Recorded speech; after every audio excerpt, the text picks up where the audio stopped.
Our next guest has played in over 150 professional games with the Columbus Blue Jackets organization. And on July 1st, it was announced that he signed with the Sabres a 2-year, two-way deal through free agency. Pleased to welcome Josh Dunne. Josh, what's going on? What are you spending your summer doing here after the big announcement? Well, thank you for the introduction. But right now, I'm at my girlfriend's farm. But man, 150 games is starting to make me sound old here pretty soon. So, yeah, no, I'm just hanging out in the summer right now. Pretty relaxing times for me and just getting ready for the season. You're fresh off a pretty deep run in the Calder Cup playoffs with Cleveland reaching the conference finals in a game 7 at that, where you guys were knocked out. Talk about the biggest lessons you learned from that, some of the experience you gained, and what the biggest takeaways were out of the run that you guys just came off. Yeah, so this was my first time actually ever playing in kind of a playoff series like of the sorts, and made it to the third round. And throughout the playoffs, you started to learn more as we went, and you could see how much the margin of error compared to regular season just gets smaller and smaller and smaller, and every little detail is more important than it was in the regular season, and the intensity is higher, and the levels just raised just a little bit, but that difference separates you from winning and losing. So every game you play is close, and it's just about not getting too high or too low, really managing your emotions. I thought that was a big thing for myself and for my team is when you get overtime goal, you're like, hey, we got another game. Just get ready to bank it and play again, or they just scored a big goal. Got to stay calm. So I think for me, it was a lot of like learning those little details throughout playoffs, but it was an incredible experience. And even to go down 3-0 in the conference final and come back to game 7, losing overtime, kind of a heartbreaking way to lose, but the amount of experience I learned and the group I was able to play with, and it was an incredible opportunity for me, and we fell a little short, but it was yeah, it was incredible. In the NCAA at Clarkson, you were the captain of the team as a junior before turning pro. Last year, you wore the A for Cleveland. What pieces of your career have developed you to take over leadership positions at every position that or every team that you've reached so far? Yeah, I would probably say a lot of that has to do with the leaders I've been a part of and learned from. Example, like a Nico Sturm and Devin Brasso. Each leader I've played with brings something different. Where like Nico was the hardest working guy, did everything the right way.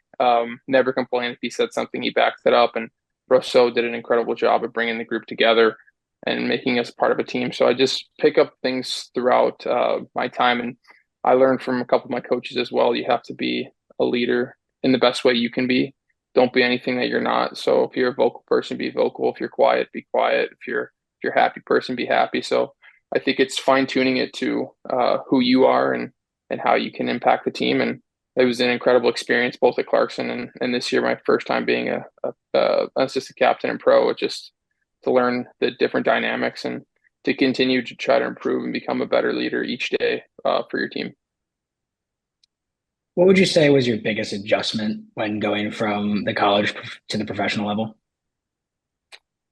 Um, on the ice, I didn't feel like it was anything crazy different. I felt, if anything, it was a little bit more honestly relaxed because in college you only played 23 games and so or 40 games, so the games are so intense. And every game you're getting hit from left, right, and center. At least the conference we played in, and then in pro, it's more decision making. You're playing with some high end skill players. There's a lot more different kinds of players. So I think it's much more of a cerebral game, but I also think the execution is just higher. So the passes, no one misses the passes. The pucks hit the tape, the pucks get out of the zone, the pucks get in the zone. It's just very disciplined. And then off the ice, it's much different because in college you're all in the same classes, part of the same team. You see each other 4 or 5 hours every single day, and then night times you see each other as well. Where in pro, guys have families, guys are in different parts of their life, so you don't necessarily see everyone as much outside. So it's about making time. So it's about trying to find ways to get the team together. I think, which is a lot of the good teams I've been a part of in pro have done that, and I would just say the dynamic is like again, people. There's a lot of older guys, younger guys, so it's finding a way to get them together. Where in college, it's easy because you have to be together. Definitely makes sense. You talked about some of your time off the ice here. Take me through the day of the life of an AHL player on game day and maybe a little bit of the differences between your time with the AHL and maybe the NHL. Yeah, so the biggest difference in the AHL and NHL pregame is just how well you get treated, honestly. Because in the NHL, you're taking the charters, you're getting the nice hotels, own room. In AHL, you're taking the bus most places, got a roommate on the road. Um, the meals are head and shoulders better above in the NHL, but it's all part of the perks. I mean, you gotta earn those things. So from the pregame standpoint, it's just everything's just a little bit nicer when you go up to the NHL. So it's a little bit sweeter, a little more incentive if there wasn't already enough to play in the NHL. But yeah, it's from the getting ready for the game part. I found with our organization it was pretty similar between Cleveland and Columbus. They did a lot of communication early in the season, so it was very consistent. If you got called up on how your pregame routine would go, which is very good for players, so you didn't have to go into something that was completely different. So it's the same kind of meeting times. Meetings were about the same, and it was the same idea of things. So it really made it easy for players to go up and not have to think about too much. And did you It's have any 2000. like superstitions before games that you kind of stayed consistent, or are you pretty standard on your process? Honestly, I'm pretty standard in my process, and I'm pretty easygoing as it goes. So if something comes up and there's a bump in the plan, I've learned a lot to ride with the wave a little bit. So things happen for me, and I'm pretty, like I said, I'm pretty chill. So I have no major superstitions before the game. I just like just to get myself in a good spot where I'm excited to go. It's 2021. You've been with the Blue Jackets in Columbus, and Columbus is a place that has deep family roots for you. Both your sisters play with the Ohio State Buckeyes. You made your NHL debut for the Blue Jackets right after turning pro. Your whole family was in the stands. Bring us back to that moment and what Columbus has meant to you throughout your early career so far, now that you're moving on. Yeah, that's a moment I'll never forget. My first game, and I remember it was during like COVID, and it was I just found out that morning that I was playing, and it was like 11 or 12 family, and I told them there was no hesitation. They're like, we're on our way, and so they as soon as they heard, they went. And they were driving to come see me, and then uh, from the game part itself, like I remember they all showed up in warm ups, and it was super cool. They made it just in time for warm ups, so it was great to see them in the stands because they've been a part of my entire hockey career. To see them with me there was just so surreal, and then to play in the NHL was incredible. I mean, I got the start as well.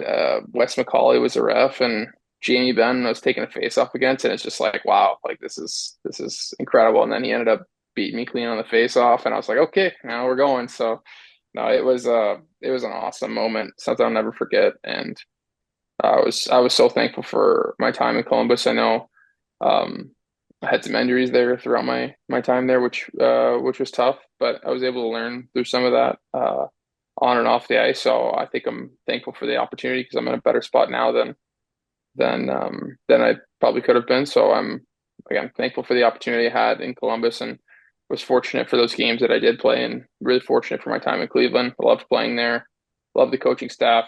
Felt like I grew as a person and player so much. So yeah, I was extremely grateful and thankful for the entire organization in Columbus. This year, you decided to test free agency on July 1st. It was announced you signed a new contract with the Buffalo Sabres.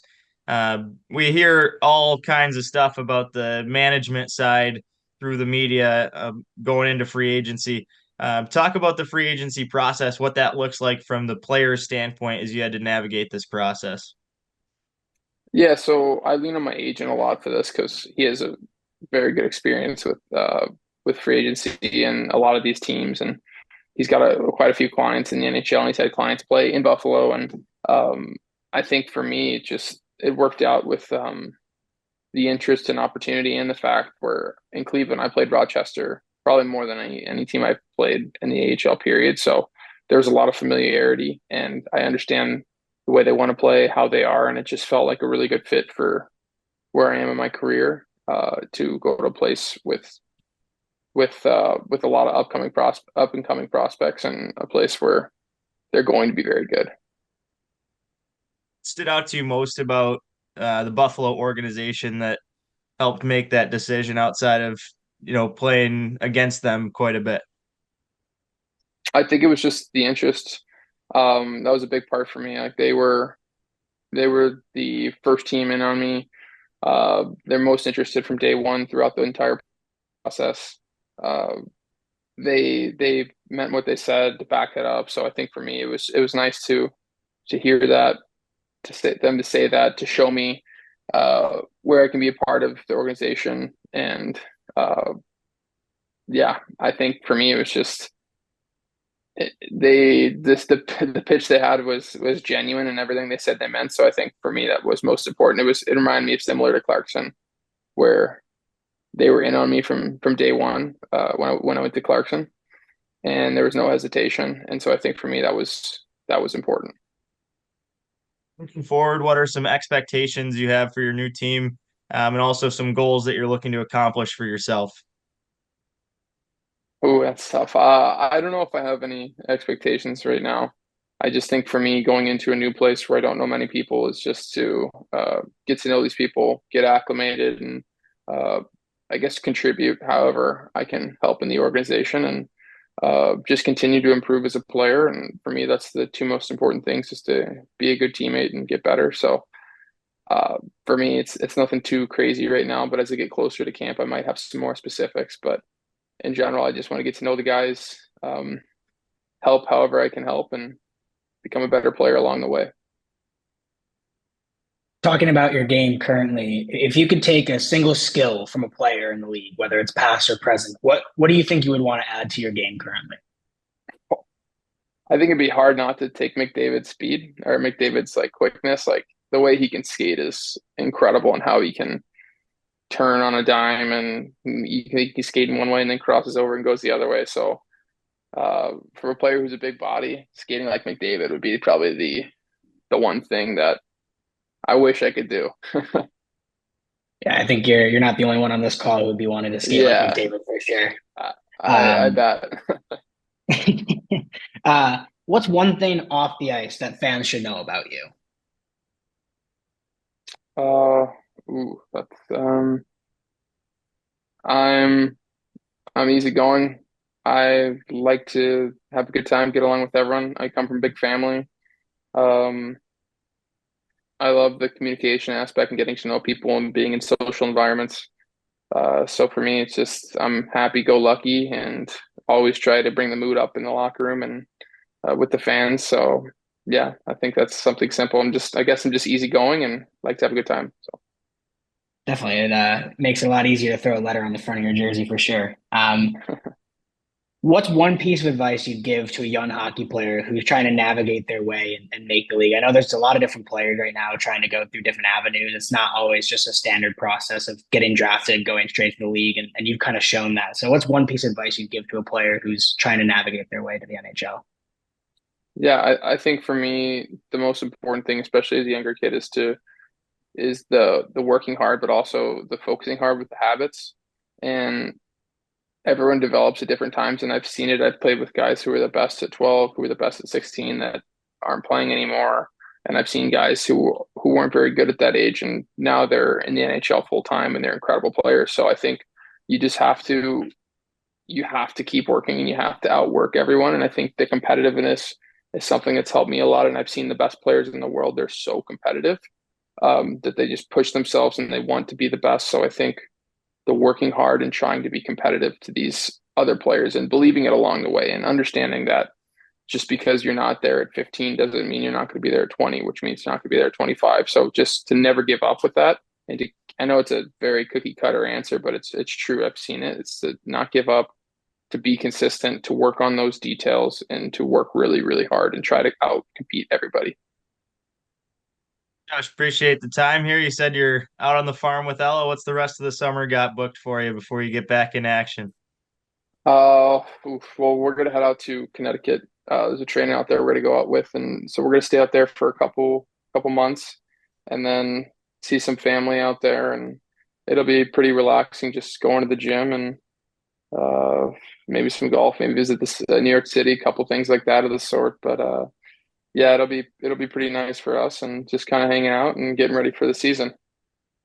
You got the chance to see you play with Cleveland and Rochester last year, and looking forward to a much shorter trip to see you more frequently coming up this year, and hopefully plenty of games dressed up with the big league team in Buffalo. Josh, thanks for the time. Appreciate you. Always a pleasure talking. Yeah, thanks for having me. I appreciate it.